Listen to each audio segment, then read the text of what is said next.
What up, party people? As always, it is a damn good day to have a damn good day. This is Ian Lenhart from ianlenhart.com, and I'm here with Bibiana. And this is another episode of our mini-series of our journey of killing Sibo. On today's episode, we're going to talk about alternative treatment methods and to find out what worked for us and what didn't work in finally killing/beating Sibo. But as always, to begin, we are not doctors or certified naturopaths. We are struggling patients just trying to figure out our own body. So before you do anything, we recommend it is smart to consult with a doctor or a naturopath and get their advice. So this mini series all began when I posted a story about my personal journey with Sibo, and I got an unbelievable amount of comments and messages of people that were in the exact same position that got a lot of value from it. And many people are asking for additional videos on this topic, which is why Bibi and I came together to deliver more in-depth details on our journeys and how you guys can hopefully get educated and feel better soon. If you want to see my full story, check out this video, but my quick 30-second story is I've had stomach issues for about 2 years. It all started dropping atomic bombs in my apartment in San Francisco, and I knew something was seriously wrong with my gut.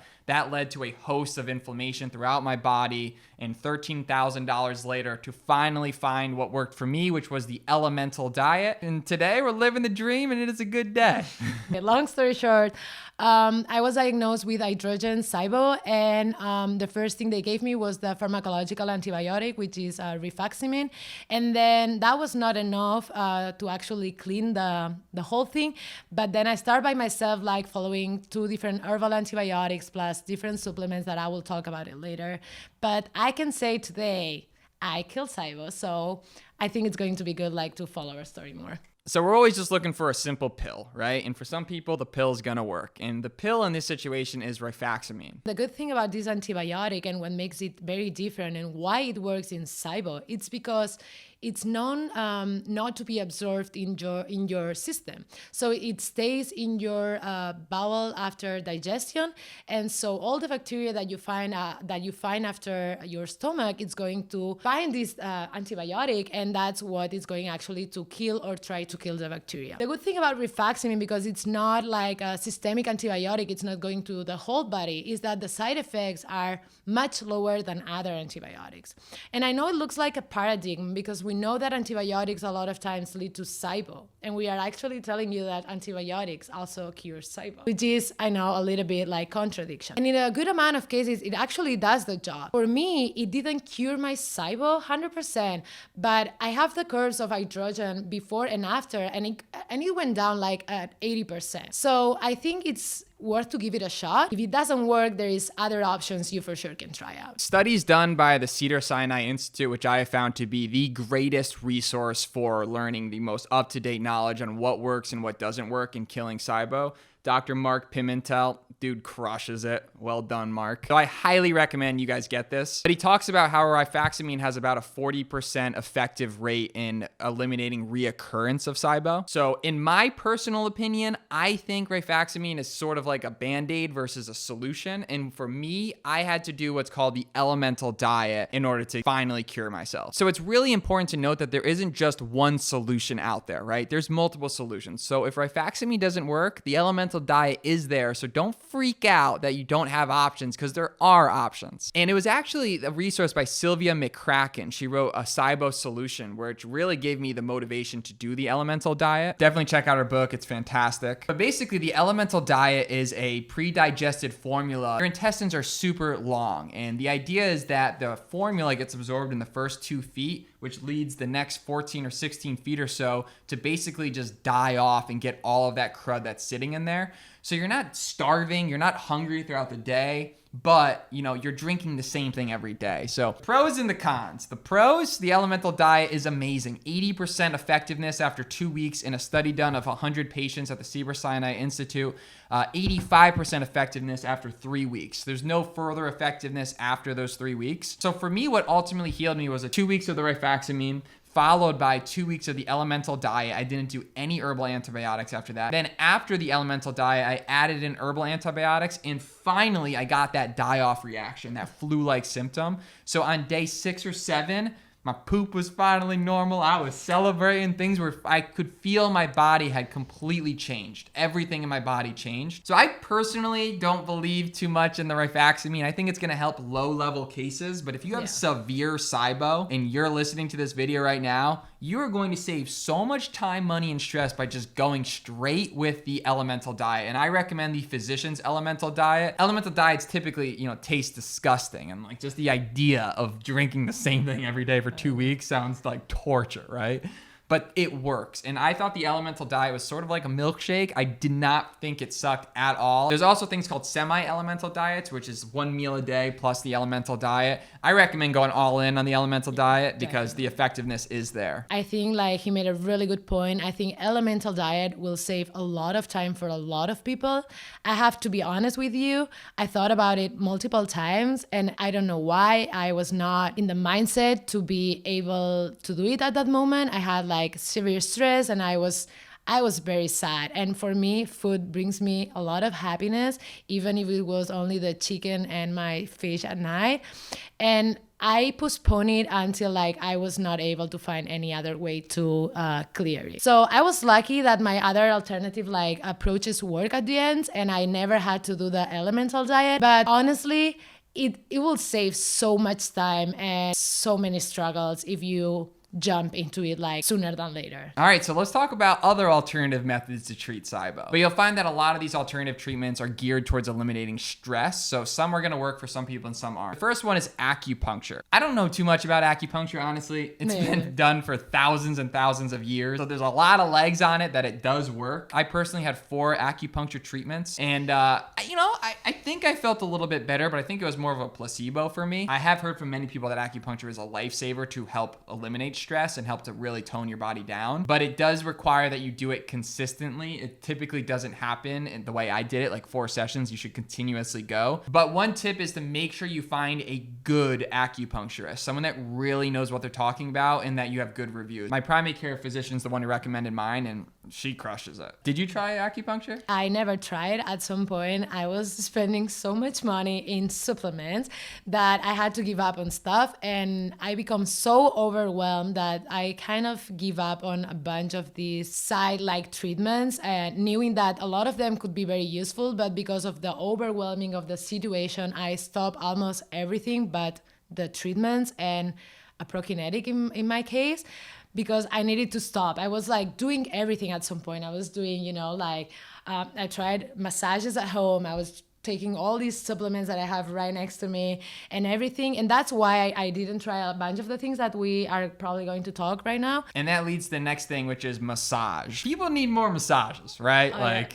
No one's ever said, I'm pissed I got a massage. One of the goals of these like visceral massages that are not just like a regular massage, okay? Like you have to, or the people who does the massage will actually feel your vital organs. That's a visceral massage? Yeah, like the bowel, the stomach and everything. And I think one of the first goal of this is to keep your body moving, like because a lot of people who suffer from SIBO have these kinetic problems. Their intestines don't move at all or like very, very low. So these massages looks like can help with this like movement to help to go to the bathroom and to help to keep things going, even the treatments. So I think it's worth like to give it a shot. Just the normal massages, like the de-stressing massage, not these ones. Okay. Yeah, I was actually talking about like massage that help with some of the symptoms, but definitely go get a massage, a relaxing one. Just because it's so stressful, but when you're dropping nukes and the person's massaging you, I mean, it's an awkward situation. So we had a guest on our podcast named Aubrey Marie that spoke about something called Nali, which is an old method of basically clearing out your stomach through these exercises. You should check that out here. Pretty gnarly. She could explain it a lot better. So the next thing is going to be diet, right? This isn't obvious. Diet's going to play a huge role. Some people are going to have more food sensitivities than others. For me, particularly, I took a food sensitivity test and it told me that I was sensitive to about 3 or 4 things. One of them was tomatoes, garlic, ground beef, and some other stuff. But if you do have food sensitivities, that's going to be like a quick, easy way for you to be like, okay, eliminate those. But it's pretty well known that you want to eliminate things with tons of sugar in it. In this book, Mark talks about if you take a cup of water and you put sugar in it and you put it against another cup of water, the next day you're going to go back and that cup of water is going to be cloudy. It's because bacteria has found its way into the sugar and it's starting to proliferate. So if you imagine when you're ingesting all of that sugar, that bacteria is having a freaking rave inside of your intestines and things are getting gnarly in there. So avoid that. I've also found it's really hard because some people believe that fruits are like the enemy of SIBO, right? Yeah. There's a lot of different ways of looking at it. For me personally, I don't think that's the case. I think things that come and grow from the ground are gonna be good suggestions here. I think it's all about identifying that root cause that's really gonna help you versus, having too much apples. Well, I mean, I have to say that apples are a big no for me, or were a big no for me. So it all depends not only on the amount of sugars, because we are actually talking about the fructose, and other stuff that FoodMap refers to, okay? So it's not only about sugar, we have to take into account fiber and a lot of other things. So check the app I talked about in the last episode, which is the Monash University FoodMap.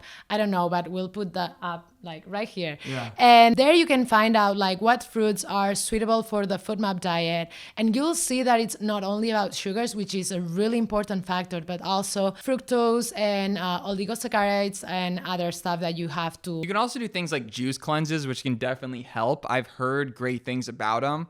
Typically, a juice cleanse goes for like 2 to 3 days and people can't really do much more after. They're either really hungry or they just don't feel good on it. I've heard it works for some people, but it didn't work for me. I needed to go all in with the elemental diet. Also, I think the juice cleanse, what happens is actually you're giving your body a break of digestion, isn't it? Like, we exactly don't know if it's because of all the stuff that it's probably in the celery, or it's just because you are giving like 3 days to clean the bowels, and just like stop making an effort by digesting food. So I'm not saying it's not working. There is a lot of people who is really pro of the celery juice.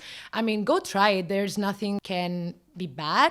But start slowly, because I know people went all in with the celery juice and that was really bad. So even if it's natural and it's a good thing, you have to introduce those changes like little by little. I wouldn't agree completely there with start slowly, because if I could have went back in time, I would have went all in with the elemental diet. Okay, no, that's but true. But you I'm probably saying with wouldn't the celery juice. Oh, with the celery People juice. have like huge symptoms if they like it, just tons of fiber and stuff, like suddenly it blocks a little bit everything. I was not Right. like elemental diet, you do it or you don't do it. Yeah, in Anthony Williams' book, Medical Medium, he talks about the celery juice diet where you're literally juicing celery every day. And I did that for close to a month. Some people, apparently it helps. He also mentions you have to check for something called EBV, the Epstein-Barr virus. It tends to be sometimes the underlying cause, so definitely get checked out for that as well. But as BB mentioned, people can get some gnarly effects from that, so you should just listen to your body. Listen. Try it out and see if it works. Like, I mean, it's celery, it's not going to kill you. More than Sibo for sure. And then there's probiotics. There is so many brands of probiotics, first of all. And they say that they have like 10 billion different... I don't know. It's like millions and billions of like amount of colonies and strains and whatever you can imagine. There's everything out there. Yeah, it's like, bro, you want billions of good bacteria? Take this. You're like, frick yeah, dude. Like, I'm all in. Yeah, but keep an eye on this thing. We are going to explain why. So probiotics, which are commonly looked to as good bacteria, are a means of keeping the bad bacteria in check. So the idea there is that in your gut, there's good and bad bacteria. And from my understanding is when the bacteria gets into your intestines is really when you have all of these issues, small intestinal bacteria overgrowth. So Dr. Mark Pimentel explains in his book, A New IBS Solution, that people are typically instructed to take stool samples, and if certain bacteria are low, they'll take probiotics to replenish them. He also mentions that according to current scientific studies, probiotics have not been found to eliminate IBS. So you're going to hear varied opinions on whether they truly work. Exactly. So what I think here is that, I mean, we have good bacteria and bad bacteria, okay? And bacteria is 100% needed in our intestines and in our body in order to function, okay? I think the conclusion that I made of all the information I've got, and I'm like saying that again, I'm not a doctor. I'm a scientist though, but I'm not a scientist in this topic, is that what you kind of want to do when you do a treatment, you are going to kill, even without not wanting it, the good and the bad. And I will definitely, or I will not suggest maybe, to start taking the bacteria while you're doing the treatments, because at the end you are trying to kill as much bacteria as you can. At that moment, you can't be selecting good or bad. You're just killing out, okay? So after that, it's when the repopulation of bacteria, it is suggested. And I'm not a specialist, and I know there is so much information and so many brands. And for that reason, that's when I really recommend maybe like a doctor or a naturopath that can help you with this. So depending on what type of dysbiosis that you have, the doctor probably will recommend you to repopulate one strain of bacteria or another. Important thing here as well with the celery juice is you have to start little by little. Even if it's good bacteria, it can give you symptoms, because I mean, at the end, they are going to fermentate, do some processes in your body, and that's okay.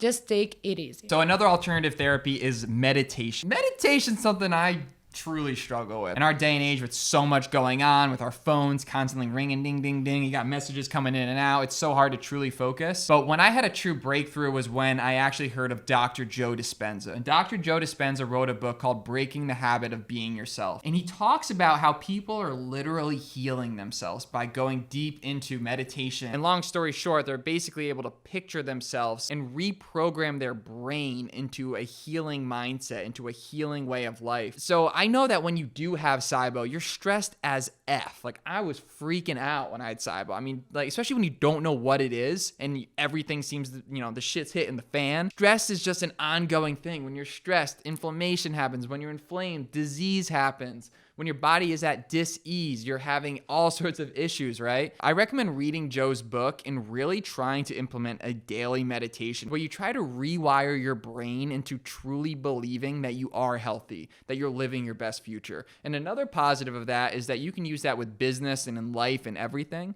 because when you come in at a different frequency, I believe in law of attraction like crazy. When you walk in and your vibe's at a certain frequency, you will get that promotion. You will get that job. You will meet that girl. Good things happen when you use your brain to your power. And I feel like people in society just do not do that nearly enough. I mean, I absolutely agree. I also struggle with meditation. My sister is a pro in meditation, and she was all the time reminding me, you have to meditate, baby, because this is so hard on yourself that you just have to trust the process.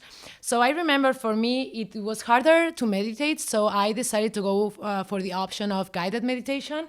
So I downloaded this app that I definitely recommend, which is called Headspace. And it is a 10-minute meditation session, which is, I think it's pretty doable. And it helps you to go through, from your mind, feeling your body, your stomach, your feet, like everything that hurts, that's fine. It kind of teaches you how to be resilient, how to accept whatever is going on without fighting it and just like move on and being able I'm not punishing myself. This is going on. It sucks. Yes. But tomorrow is going to be a new day. Our brain's the most important organ in our body. And if you're not working on managing this thing, you're going to have a tough life. Positive affirmations. I think this goes along with the meditation. So just repeat with me. I'm going to kill Sibo. I'm going to kill Sibo. I'm going to kill Sibo. And that's gonna work, okay? Yeah.